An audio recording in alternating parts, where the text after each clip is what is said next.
Typical bartack button hole, eyelet hole দেখতে পাচ্ছেন। সম্পূর্ণ কম্পিউটার ডিভাইস এই মেশিনগুলো। ব্ল্যাঙ্ক স্টিচ মেশিন, সব ধরনের স্ন্যাপ বাটন মেশিন। এটা হলো বারট্যাগ হইতেছে কীভাবে সেলাইগুলো করে, বাটন স্টিচ দিয়ে বাটন কিভাবে লাগানো হয়। বাটন হোল মেশিন দিয়ে দেখছেন কত সুন্দর স্মুথলি সেলাইগুলো। আইলেট হোলগুলো কম্পিউটারের কত নিখুঁত সেলাই। এটা হলো Kansai loop cutting machine, hemming machine, খুবই সুন্দর ও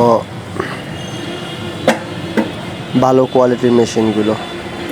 স্ন্যাপ বাটন অটো, যারা প্যান্ট, শার্ট, ব্লেজার এগুলোর কাজ করবে তাদের জন্য।